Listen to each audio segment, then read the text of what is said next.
आदरणीय दर्शकहरू नमस्कार। कार्यक्रम अर्थ सरोकारको यो नयाँ श्रृङ्खलामा तपाईलाई स्वागत छ। म सुरज प्याकुरेल। दर्शकहरू, पछिल्लो समय पुरै विश्व कोरोना भाइरसले त्राहिमाम बनेको छ र नेपालमा पनि हजारौंको संख्यामा कोरोना संक्रमित देखिएका छन् भने थुप्रैको मृत्यु समेत भइसकेको छ। यो बीचमा विभिन्न बैंक तथा वित्तीय संस्थाका कर्मचारीहरूलाई पनि कोरोना संक्रमण देखिएको छ। तर यसरी आफ्ना कर्मचारीहरूलाई कोरोना संक्रमण देखिए पनि विभिन्न बैंक तथा वित्तीय संस्थाहरूले लापरवाही भने गर्न छोडेका छैनन् र बैंक तथा वित्तीय संस्थाहरूले गरिरहेको यही लापरवाहीलाई आजको हामीले मुख्य विषयवस्तु बनाएका छौँ।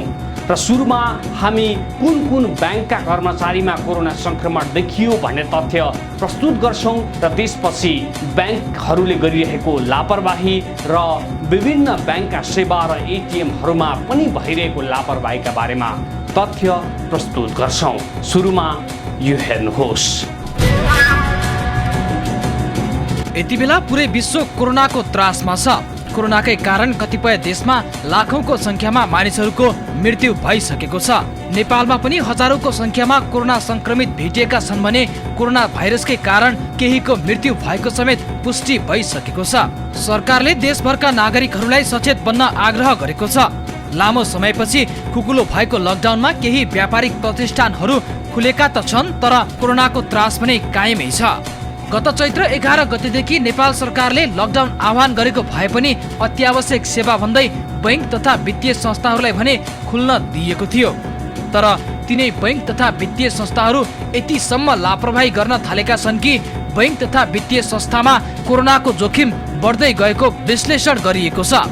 देशभर रहेका बैंक तथा वित्तीय संस्थामा भौतिक दूरीको खिल्ली उडाइएको छ भने बैंक तथा वित्तीय संस्थाहरूमा लापरवाही कायमै रहेको छ। यस्तो बेलामा कुनै पनि बेला बैंकका कर्मचारी वा बैंकका ग्राहकहरू कोरोनाको शिकार हुने डर बढेको छ।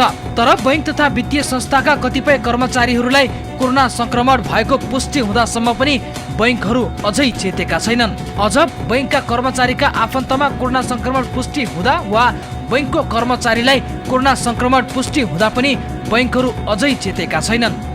कुन कुन बैंकमा कोरोना संक्रमित भेटिएको पुष्टि भए त? घटना नम्बर 1। घटना गत जेठको हो। गुल्मीको मदाने गाउँपालिका 6 मा एक बैंकरमा कोरोना संक्रमण पुष्टि भएको थियो। कृषि विकास बैंक लिमिटेडमा कार्यरत 31 वर्षीय पुरुषमा कोरोना पोजिटिभ देखिएको प्रदेश जनस्वास्थ्य प्रयोगशाला भैरवाले पुष्टि गरेको थियो। मदानेका 41 वर्षीय शिक्षकमा जेठ 5 गते कोरोना पुष्टि भएपछि अर्को दिन स्वास्थ्य कार्यालयले प्रत्यक्ष सम्पर्कमा आएका 30 जनाको स्वाब संकलन गरेको थियो। स्वाब संकलनपछि आएको रिपोर्टमा 25 जनाको रिपोर्ट नेगेटिभ आएको थियो। रिपोर्ट आएका मध्ये कृषि विकास बैंक लिमिटेडका कर्मचारीलाई कोरोना संक्रमण पुष्टि भएको थियो। अहिले उनले कोरोनालाई जितिसकेका छन्। तर कृषि विकास बैंक लिमिटेडकै कतिपय शाखामा अझै पनि बैंकको लापरवाही देख्न सकिन्छ। घटना नम्बर 2। घटना गत जेठकै हो। लक्ष्मी बैंकका एक स्टाफका आफन्तलाई कोरोना पोजिटिभ देखिएको थियो। जनकपुर शाखाका एक स्टाफका आफन्तलाई कोरोना संक्रमण देखिएपछि उनको सम्पर्कमा आएका स्टाफ सहित उक्त शाखाका सम्पूर्ण अन्य कर्मचारीहरूलाई क्वारेन्टाइन लगेर परीक्षण गरिएको थियो। बैंकको एचआर विभागले आन्तरिक सूचना जारी गर्दै त्यति बेला नै आफ्ना एक स्टाफका आफन्तलाई कोरोना संक्रमण भएको पुष्टि भएकाले सबैलाई सतर्क बन्न आग्रह सहितको मेसेज पनि गरेको थियो। तर देशभर रहेका लक्ष्मी बैंकका शाखाहरूमा अझै पनि लापरवाही रोकिएको छैन। घटना नम्बर 3। सेन्चुरी कमर्सियल बैंक लिमिटेडमा पनि कोरोना संक्रमित फेला परेका छन्। अछामको चौरपाटी गाउँपालिकामा रहेको सेन्चुरी बैंकमा कार्यरत एक कर्मचारीमा कोरोना पुष्टि भएको हो। अछाममा रहेको सेन्चुरी बैंकमा कार्यरत चौरपाटी गाउँपालिका 5 का स्थानीयमा कोरोना संक्रमण पुष्टि भएको गाउँपालिकाका स्वास्थ्य शाखा संयोजक धन बहादुर थापाले पुष्टि गरेका छन्। कर्मचारीमा कोरोना देखिएपछि उक्त बैंक सिल गरिएको छ। संक्रमितको सम्पर्कमा आएका व्यक्तिको खोजी कार्य सुरु भएको छ। स्मरण रहोस्, सेन्चुरी बैंक यही बैंक हो जसले सरकारले आह्वान गरेको लकडाउनको समेत उल्लङ्घन गर्दै आफ्ना शाखा कार्यालयहरूमा भिड जम्मा गरेको थियो। सामाजिक सुरक्षा भत्ता बाँड्ने नाममा बैंकले आफ्ना शाखाहरूमा ग्राहकहरूको भिड जम्मा गरेको भन्दै विवादमा तानिएको थियो। र सेन्चुरी कमर्सियल बैंक लिमिटेड त्यही बैंक हो जसले काठमाडौँमै समेत व्यापक लापरवाही गरेको थियो र गरिरहेको छ। हामी यो सेन्चुरी कमर्सियल बैंक लिमिटेडको कोटेश्वर स्थित एटीएम बुथमा छौँ र यो एटिएम बुथमा पनि निकै लापरवाही गरिएको छ। यहाँ सेनिटाइजरको व्यवस्था गरिएको छैन र निकै नै जोखिमपूर्ण तरिकाले यो एटिएम बुथ सञ्चालन भइरहेको छ। यहाँ तपाईँ देख्न सक्नुहुन्छ केही समस्या भए सुभाष शर्माको नम्बर दिएको छ 98 511 43 391 नम्बर दिएको छ। हामी सुभाष सरलाई फोन गर्छौँ, उहाँले यस विषयमा के भन्नुहुन्छ भन्ने तथ्य प्रस्तुत गर्छौँ। गएको 3 हप्ताभित्र यदि तपाईँ विदेशबाट फर्केको व्यक्तिसँग सम्पर्कमा आउनु भएको छ भने वा कोरोना भाइरस रोग लागेको व्यक्तिको सम्पर्कमा आउनु भएको छ भने अबको 2 हप्तासम्म घरमा बसिदिन अनुरोध छ। अरू व्यक्तिहरूबाट कम्तीमा 1 मिटरको दूरी कायम गर्नुहोला। यदि तपाईँलाई ज्वरो, खोकी र सास फेर्न गाह्रो भएमा तुरुन्त नजिकैको स्वास्थ्य संस्थामा सम्पर्क राख्नु हुन अनुरोध छ। तपाईँको सानो सहयोगले समुदायमा कोरोना भाइरस रोग फैलिनबाट रोक्न ठूलो मद्दत पुग्दछ। नेपाल टेलिकम, राष्ट्रको सञ्चार।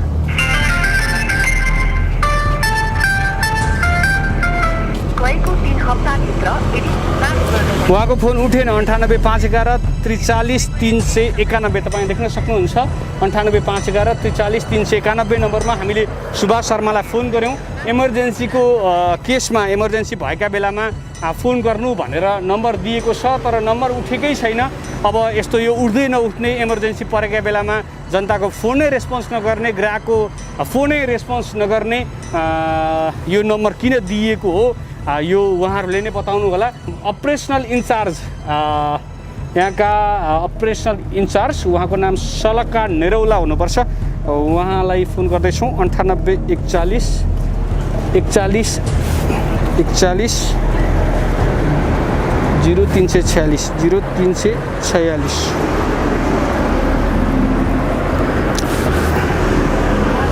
यहाँका अपरेसनल इन्चार्जलाई फोन गर्दैछौँ हामी यति बेला। गएको 3 हप्ताभित्र यदि तपाईँ विदेशबाट फर्केको व्यक्तिसँग सम्पर्कमा आउनु भएको छ भने वा कोरोना भाइरस रोग लागेको। हेलो सलकाजी बोल्दै हुनुहुन्छ? नमस्कार, म सुरज प्याकुरेल बोल्दैछु अर्थ सरकारबाट। म तपाईँको यो कोटेश्वर ब्रान्चमा आइपुगेको छु एटिएम बुथमा। यहाँ चाहिँ सेनिटाइजर पनि राखिएको छैन। तपाईँको ब्रान्च म्यानेजरले फोन पनि उठाउनुहुन्न, इमर्जेन्सी भनेर उहाँको नम्बर पनि छोडेको रहेछ। अनि यो त अलि बढी लापरवाही भएन र सनसिटीमा कोरोना सङ्क्रमित भेटिएको भन्ने समाचार पढ्नु भएन? अनि यहाँ सेनिटाइजर छैन, कसरी भित्र छिर्ने, कसरी एटिएम प्रयोग गर्ने?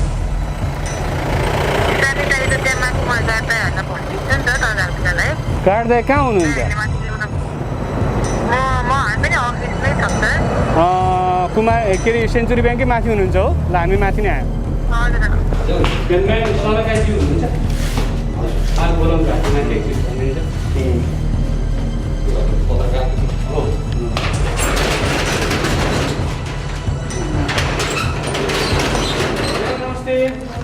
तपाईँको ब्रान्चमा त साह्रै गाह्रो रहेछ नि त। तल छैन, सेनिटाइजर छैन, कसरी यो के गर्ने? सेनिटाइजर हामीले राख्ने गरेको छौँ। अनि आज कहाँ केही बेला चाहिँ मान्छेहरू चाहिँ आएका छन्, गएका छन्, खोइ त त्यो त लापरवाही भयो नि त। तपाईँहरू माथि हुनुहुन्छ, तल कसरी जानुहुन्छ? तल त मान्छे म आएँ त पैसा त्यहाँ मलाई थाहै भयो। अनि यहाँ आउनुभयो, यहाँ हामी चालक छ त यहाँ सब यहाँ आउँछन् र एटिएम पैसा झिक्न रिफिल गर्न मात्रै ल्याएको होइन, हामीले पनि सकेसम्म खोइ रिफिल गरेर देख्नुहुन्छ सकिएको छ। सँग यस्तो बट्टाहरू अर्को छ, त्यो रिफिल गर्नलाई मात्रै ल्याएको। अनि रिफिल गर्दाखेरि आयो भने मान्छे अब रिफिल तपाईँ कोटेश्वरमा हुनुहुन्छ, त्यहाँ त्यस्तो भएको थाहा छ तपाईँहरूलाई? तपाईँको ब्रान्च म्यानेजर खोइ ब्रान्च म्यानेजर आउनुभएको जानु, उहाँको फोन पनि उठ्दैन, इमर्जेन्सी भनेर राख्नु भएको छ। म पनि ग्राहक हो सेन्चुरी ब्याङ्कको, म यहीँ बस्छु होइन। चलाउँदै हुनुहुन्छ होला सर, त्यही भएर 9 नम्बरको त्यहाँ अरू पनि नम्बर छ नि, कार्ड डिपार्टमेन्टको 3-4 जनाको, उहाँहरूलाई कल गर्दा पनि भयो। त्यस्तो भएन नि, यो त एकदम त्यस्तो त गरेकै छैन सर, हामीले पनि सकेसम्म सबै सर्भिस दिइरहेको छ। अनि सेक्युरिटी पनि सबै अब अप्नाएकै छ नि। तपाईँले सेक्युरिटी अप्नाएर भएन नि त। तपाईँको मान्छेहरू चाहिँ आउनुहुन्छ, ग्राहकहरू आउनुहुन्छ होइन भन्नु त। ग्राहकहरू त आएर चाहिँ अब त्यही सब्सिडीको मान्छे आएर के हुन्छ? अहिले मात्रै रिफिल गर्नुलाई मात्रै हो नि त, हजुर रिफिल गर्नुलाई मात्रै माथि ल्याएको हो, रिफिल गरेर त्यो रिफिल गर्दाखेरि सर्यो भने के गर्नुहुन्छ? एटिएममा त कुनै ब्याङ्कमा राखेको छैन सर। सबै घुमेर आएको छ। तर हामीले त देखेको छैनौँ एटिएममा चाहिँ, अब ब्याङ्कमा चाहिँ राखेको छ। हामी सबैमा घुमेर आएको हौँ, कुन कुनमा राखेको छ कुन कुनमा राखेको छैन। राखिदिइहाल्छौँ सर, राखिदिइहाल्छौँ।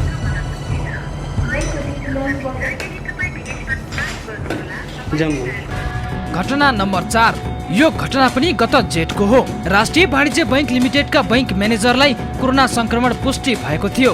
तौलिहावा स्थित राष्ट्रिय वाणिज्य बैंकका म्यानेजरलाई कोरोना संक्रमण पुष्टि भएपछि बैंक तत्कालका लागि बन्द गरिएको थियो। तर आफ्नै म्यानेजरलाई कोरोना संक्रमण पुष्टि हुँदा पनि बैंकले अझै लापरवाही गर्न छोडेको छैन। देशभरका राष्ट्रिय वाणिज्य बैंकका शाखाहरू हेर्ने हो भने बैंकमा निकै लापरवाही देखिन्छ। भौतिक दूरी कायम गरिएको छैन भने आवश्यक सुरक्षा सतर्कता अपनाइएको छैन। घटना नम्बर 5। कञ्चनपुरमा नेपाल राष्ट्र बैंकद्वारा घ वर्गको इजाजत प्राप्त संस्था निर्धन उत्थान लघुवित्तका कर्मचारीमा पनि कोरोना संक्रमण पुष्टि भएको छ।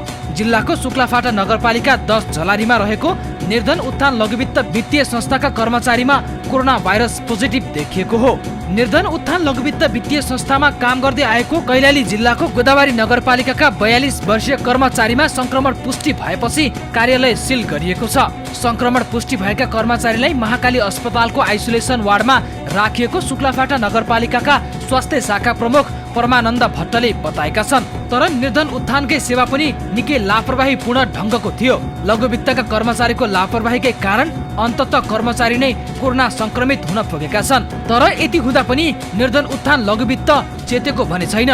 यसो त निर्धन उत्थान लघुवित्त मात्र होइन, देशभरका विभिन्न लघुवित्त वित्तीय संस्थाहरूले पनि निकै लापरवाहीपूर्ण ढङ्गले सेवा दिइरहेका छन्। र दर्शकहरू, हामीले जुन प्रतिनिधि उदाहरणका रूपमा सेन्चुरी कमर्सियल बैंक लिमिटेडलाई प्रस्तुत गर्यौं, हामी अनुगमनमा जाँदा सेन्चुरी कमर्सियल बैंक लिमिटेडमा न सेनिटाइजरको व्यवस्था गरिएको थियो, न अरू स्वास्थ्य सुरक्षाका उपायहरू अपनाइएको थियो। तर यसरी लापरवाही गरेको सेन्चुरी कमर्सियल बैंक लिमिटेडका कर्मचारी नै कोरोना संक्रमणबाट अछुतो रहन सकेनन्। यस्तै राष्ट्रिय वाणिज्य बैंक लिमिटेडले पनि विभिन्न शाखाहरूमा लापरवाही गर्दै आएको थियो। अन्ततः आफ्नै लापरवाहीका कारण राष्ट्रिय वाणिज्य बैंक लिमिटेडका कर्मचारी पनि कोरोना संक्रमणबाट अछुतो रहन सकेनन्। यस्तै निर्धन उत्थान लघुवित्त वित्तीय संस्था लिमिटेडले पनि लापरवाही गरिरहेको थियो र सोही लघुवित्तका कर्मचारी कोरोना संक्रमित भएका छन्। थप तथ्य केलाउनेछौँ विश्रामपछि। विश्रामपछि पुनः एकपटक स्वागत छ कार्यक्रम अर्थ सरोकारमा। आजको अङ्कमा हामी विभिन्न बैंक तथा वित्तीय संस्थाहरूले गरिरहेको लापरवाही र त्यही लापरवाहीका कारण विभिन्न बैंक तथा वित्तीय संस्थाहरूमा कोरोना संक्रमित बढेको तथ्य केलाइरहेका छौँ। र अबको क्रममा हामी यो प्रस्तुत गर्छौँ कि देशभरका विभिन्न शाखाहरूमा कुन कुन बैंकले लापरवाही गरिरहेका छन्। हामीले प्रस्तुत गरेका यी केही उदाहरणहरू प्रतिनिधि उदाहरण मात्र हुन्। बैंक तथा वित्तीय संस्थाहरूमा पछिल्लो समय अझ भनौँ लकडाउनकै खुकुरो भएपछि त झनै लापरवाही बढिरहेको छ र यसकारण विभिन्न बैंक तथा वित्तीय संस्थाहरूमा कोरोना संक्रमण हुने क्रम जारी छ कि भन्ने शङ्का गर्ने ठाउँ प्रशस्तै छ। यो हेर्नुहोस्। अब हेरौँ कोरोना संक्रमणको जोखिमका बीच राष्ट्र बैंकको निर्देशन समेत नमानी लापरवाही गर्ने बैंकका केही उदाहरणहरू। नेपालका बैंक तथा वित्तीय संस्थाहरूलाई नियमन गर्ने निकाय नेपाल राष्ट्र बैंकले स्पष्टसँग बैंक तथा वित्तीय संस्थाहरूमा स्वास्थ्य सुरक्षाको प्रबन्ध गर्न भनेको छ। तर आफूलाई अब्बल भन्ने बैंकले समेत कोरोना कहरका बीच राम्रो सेवा नदिएको पाइएको छ। त्यसमाथि सुरक्षा संवेदनशीलतालाई त रद्दीको टोकरीमा फालिएको छ। बैंकहरूमा न भौतिक दूरी कायम गरिएको छ, न कोरोना रोकथाममा ध्यान दिएको छ। बस व्यापार अनि व्यापारमा ध्यान दिएको छ। हेरौँ केही उदाहरणहरू। उदाहरण नम्बर 1, सुरु गरौँ राष्ट्रिय वाणिज्य बैंकबाट। देशको चलेको सरकारी बैंक भनेर आफूलाई दावा गर्ने यो बैंकको पाल्पाको रामपुर नगरपालिकाको बेझाड बजार स्थित शाखामा लापरवाहीको कुरै छोड्दा हुन्छ। न भौतिक दूरी कायम गरिएको छ, न बैंकमा स्वास्थ्य सुरक्षाको ख्याल गरिएको छ। अझ यो बैंकका कर्मचारी आफै कोरोना संक्रमित हुँदा पनि बैंकले चेतेको छैन। यो बैंकको लापरवाही यतिमा मात्रै सीमित छैन। राष्ट्रिय वाणिज्य बैंक विराटनगर मेन रोड शाखामा चेक सटही र रकम जम्मा गर्ने ग्राहकको भिड उस्तै उदेक लाग्दो छ। यहाँ पनि कोरोनाको उच्च जोखिम छ र पनि राष्ट्रिय वाणिज्य बैंक चेतेको छैन। उदाहरण नम्बर 2, कञ्चनपुरको शुक्लाफाटा नगरपालिका 10 स्थित कञ्चन डेभलपमेन्ट बैंकमा ग्राहकको भिड बढेको छ। भिड बढेसँगै कोरोनाको जोखिम पनि बढेको छ, तर बैंकले अपनाउनु पर्ने सावधानी अपनाएको देखिएको छैन। सुदूरपश्चिममा कोरोनाको रूप झन डरलाग्दो भएका बेला बैंकमा देखिएको यस्तो भिडले राम्रो संकेत पक्कै गरेको छैन। उदाहरण नम्बर 3, यो दृश्य तुलसीपुर स्थित ज्योति विकास बैंकको हो। ज्येष्ठ नागरिकहरू वृद्ध भत्ता लिने लाइनमा छन्, तर बैंकमा सामाजिक दूरी कायम गरिएको छैन। वृद्ध वृद्धालाई कोरोना संक्रमण भएको खण्डमा स्थिति झन जोखिमपूर्ण हुने तथ्य जान्दा जान्दै पनि बैंकले लापरवाही गरिरहेको छ। उदाहरण नम्बर 4, यो म्याग्दीको बेनी स्थित नेपाल बैंक लिमिटेडको शाखा कार्यालयमा देखिएको दृश्य हो। यहाँ पनि बैंकमा ग्राहकहरूको भिड उदेक लाग्दो मात्र छैन, सबैलाई त्राही माम बनाउने खालको छ। उदाहरण नम्बर 5, यो कृषि विकास बैंक लिमिटेडको वीरगञ्ज शाखामा लागेको भिड हो। सामाजिक सुरक्षा भत्ता लिन आएका वृद्ध वृद्धाहरूको भिड लाग्दा पनि बैंकले सुरक्षा सतर्कता अपनाएको छैन, जसका कारण वृद्ध वृद्धाहरू ठूलो जोखिममा छन्। उदाहरण नम्बर 6, लकडाउन अवधिमा सामाजिक सुरक्षा भत्ता लिन तुलसीपुर उपमहानगरपालिकाको बैंक अगाडि पनि लामबद्ध वृद्ध वृद्धाको भिड लागेको छ। भिड यतिसम्म छ कि वृद्ध वृद्धाहरू बीच ठेल मठेल छ, तर बैंकले कुनै पनि सुरक्षा सतर्कता अपनाएको छैन। उदाहरण नम्बर 7, नेपाल एसबीआई बैंकको धनगढी शाखामा पनि लापरवाही उस्तै छ। सामाजिक दूरी कायम भएको छैन। धनगढीमा मात्र होइन, देशभर रहेका नेपाल एसबीआई बैंकका अधिकांश शाखाहरूमा यस्तै भिड छ। बन्दाबन्दीमा तानसेनको सिलखान टोल स्थित नेपाल एसबीआई बैंकमा पेन्सन झिक्न आएका वृद्ध वृद्धाहरूले पनि सामाजिक दूरी कायम गरेका छैनन्। उदाहरण नम्बर 8, पोखराको न्यू रोड स्थित एभरेस्ट बैंकको शाखा कार्यालयमा सेवाग्राहीको भिड पनि सुरक्षा दृष्टिकोणले निकै कमजोर रहेको पाइएको छ। बन्दाबन्दीमा बैंकका केही शाखाहरू मात्रै खुलेकाले यस्तो भिड देखिएको भनिए तापनि आवश्यक सुरक्षा सतर्कता अपनाइएको छैन। उदाहरण नम्बर 9, आफूलाई निजी क्षेत्रको नम्बर 1 बैंक दावी गर्ने एनआईसी एसिया बैंकका अधिकांश शाखाहरूमा सुरक्षा सतर्कता अपनाउन खोजिए पनि केही शाखाहरूमा भने चरम लापरवाही देखिएको छ। विशेष गरी लकडाउनका समयमा बैंकको नयाँ बानेश्वर, तीनकुने लगायतका शाखाहरूमा चरम लापरवाही देखिएको हो। उदाहरण नम्बर 10, यो ग्लोबल आईएमई बैंकको शाखामा ग्राहकहरूको भिड हो। देशभर रहेका बैंकका शाखाहरूमा अधिकांश ठाउँमा भौतिक दूरी कायम भएको छैन, र पनि बैंकले व्यवसाय चलाइरहेको छ र जनताहरू अझै पनि त्रासमै छन्। र दर्शकहरू, यसरी नै कोरोना संक्रमणलाई खेलाची सम्झने बैंकहरूमा नै कोरोना संक्रमितहरू बढेका छन् र आफ्ना कर्मचारीहरूलाई कोरोना संक्रमण हुँदा समेत आफूलाई अब्बल भन्ने बैंकहरू र लघुवित्त कम्पनीहरू पनि कुनै सुरक्षा सतर्कता नअपनाई आफ्ना कर्मचारीहरूलाई जोखिममा राखिरहेका छन्। नियामक नेपाल राष्ट्र बैंकले यो तथ्यबारे बुझ्नुपर्छ। र दर्शकहरू, बैंकका सेवाहरूमा मात्र होइन, बैंकका एटिएमहरूमा झनै बिजोग छ। बैंकका एटिएमहरूमा नअपनाइएको सुरक्षा सतर्कताका कारण त्यहाँ पनि कोरोना संक्रमणको उच्च जोखिम छ। थप तथ्य केलाउनेछौँ विश्रामपछि।